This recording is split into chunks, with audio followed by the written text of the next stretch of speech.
Understanding. I forgive you, Lily said, catching up with him on the walk to school the following day. For what? Connor asked, not looking at her. He was still irritated at the monster's story, from the cheating and twisting way it went, none of which was any help at all. He had spent half an hour sawing the surprisingly tough sapling out of the floor and had felt as though he had barely fallen asleep again before it was time to get up. Something he had only found out because his grandma had started yelling at him for being late.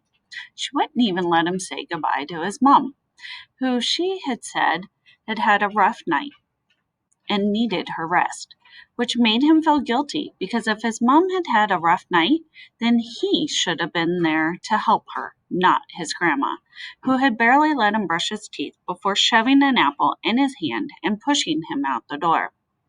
I forgive you for getting me in trouble, stupid, Lily said, but not too harshly. You got yourself in trouble, Connor said. You're the one who pushed Sully over. I forgive you for lying, Lily said, her poodly curls shoved painfully back into a band. Connor just kept on walking. Aren't you going to say you're sorry back? Lily asked. Nope, Connor said. Why not? Because I'm not sorry. Connor, I'm not sorry, Connor said, stopping, and I don't forgive you. They glared at each other in the cool morning sun, neither wanting to be the first to look away. My mom said we need to make allowances for you, Lily finally said, because of what you're going through. And for a moment, the sun seemed to go behind the clouds. For a moment, all Connor could see was the sudden thunderstorms on the way, could feel them ready to explode in the sky and through his body and out his fist. For a moment, he felt as if he could grab hold of the very air and twist it around Lily and rip her right in two. Connor? Lily said, startled. Your mom doesn't know anything, he said, and neither do you. He walked away from her, fast, leaving her behind. It was just over a year ago that Lily had told a few of her friends about Connor's mom, even though he hadn't said she could. Those friends told a few more, who told a few more, and before the day was half through, it was like a circle had opened around him, a dead area, with Connor at the center, surrounded by landmines that everyone was afraid to walk through. All of a sudden, the people he had thought were his friends would stop talking when he came over. Not that there were so very many beyond Lily, anyway, but still, he'd catch people whispering as he walked by in the corridor or at lunch. Even teachers would get a different look on their faces when he put his hand up in lessons. So eventually he stopped going over to groups of friends, stopped looking up at the whispers, and even stopped putting his hand. Not that anyone seemed to notice. It was like he had suddenly turned invisible. He had never had a harder year of school or been more relieved for a summer holiday to come around than this last one. His mother was deep into her treatments, which she had said over and over again were rough, but doing the job.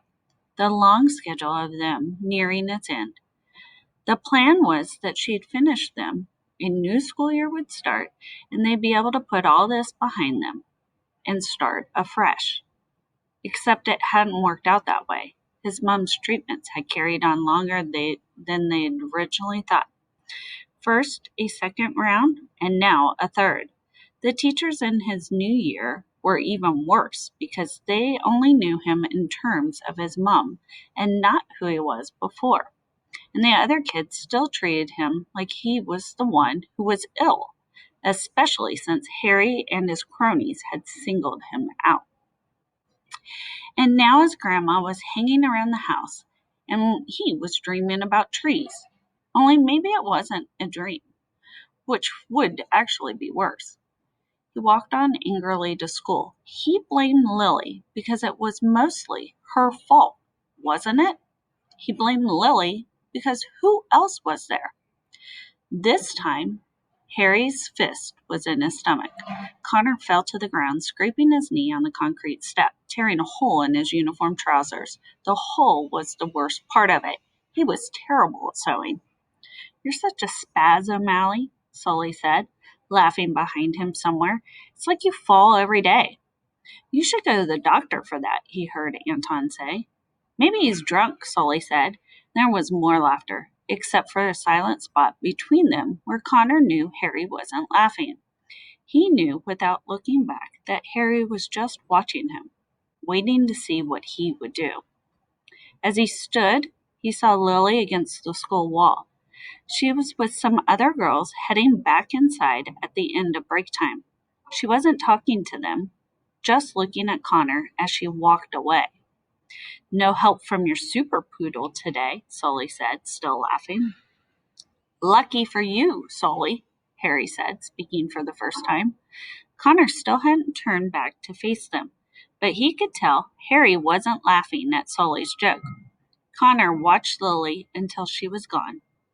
"Hey, look at us when we're talking to you," Sully said, burning from Harry's comment, no doubt, and grabbing Connor's shoulder and spinning him around. "Don't touch him," Harry said, calm and low, but so ominously that Sully immediately stepped back. "O'Malley and I have an understanding," Harry said. "I'm the only one who touches him. Isn't that right?" Connor waited for a moment and then slowly nodded. That did seem to be the understanding. Harry, his face still blank, his eyes still locked on Connor's, stepped up close to him. Connor didn't flinch, and they stood eye to eye while Anton and Sully looked at each other a bit nervously. Harry cocked his head slightly as if a question had occurred to him, one he was still trying to puzzle out. Connor still didn't move. The rest of their year had already gone inside. Harry, his face still blank, his eyes still locked on Connor's, stepped up close to him. Connor didn't flinch, and they stood eye to eye, while Anton and Sully looked at each other a bit nervously. Harry cocked his head slightly, as if a question had occurred to him, one he was trying to puzzle out. Connor still didn't move. The rest of their year had already gone inside. He could feel the quiet opening up around them, even Anton and Sully falling silent. They would have to go soon. They needed to go now, but nobody moved. Harry raised a fist and pulled it back as if to swing it at Connor's face. Connor still didn't flinch, didn't even move. He just stared into Harry's eyes, waiting for the punch to fall. But it didn't. Harry lowered his fist, dropping it slowly down by his side, still staring at Connor. "Yes," he finally said, quietly, as if he had worked something out. "That's what I thought." And then, once more came the voice of Doone. "You boys," Miss Kwan called, coming across the yard towards them like a terror on two legs. "Break was over 3 minutes ago. What do you think you're doing still out here?" "Sorry, miss," Harry said, his voice suddenly light. "We were discussing Miss Marle's life writing homework with Connor and lost track of time." He slapped a hand on Connor's shoulder as if they were lifelong friends. "No one knows about stories like Connor here." He nodded seriously at Miss Kwan, "and talking about it helps it get him out of himself." "Yes," Miss Kwan frowned. "That sounds entirely likely. Everyone here is on first warning. One more problem today, and it's detention for all of you." "Yes, miss," Harry said brightly, with Anton and Sully mumbling the same. They trudged off back to lessons, Connor following in a step a meter behind. "A moment, please, Connor," Miss Kwan said.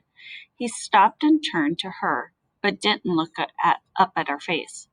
"Are you sure everything's all right between you and those boys?" Miss Kwan said, putting her voice into its kindly mode, which was only slightly less scary than the full-on shouting.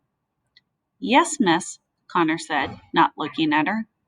"Because I'm not blind to how Harry works, you know," she said. "A bully with charisma and top marks is still a bully." She sighed, annoyed. "He'll probably end up prime minister one day. God help us all." Connor said nothing, and the silence took on a particular quality, one he was familiar with, caused by how Miss Kwan's body shifted forward, her shoulders drooping, her head leaning down towards Connor. He knew what was coming. He knew and hated it. I can't imagine what you must be going through, Connor, Miss Kwan said, so quiet it was almost a whisper. But if you ever want to talk, my door is always open. He couldn't look at her, couldn't see the care, couldn't bear to hear it in her voice, because he didn't deserve it. The nightmare flashed in him, the screaming, the terror, and what happened at the end. I'm fine, miss, he mumbled, looking at his shoes. I'm not going through anything. After a second, he heard Miss Kwan sigh again. All right then, she said. Forget about the first warning and come back inside. She patted him once on the shoulder and recrossed the yard to the doors. And for a moment, Connor was entirely alone. He knew right then and there he could probably stay out all day and no one would punish him for it, which somehow made him feel even worse.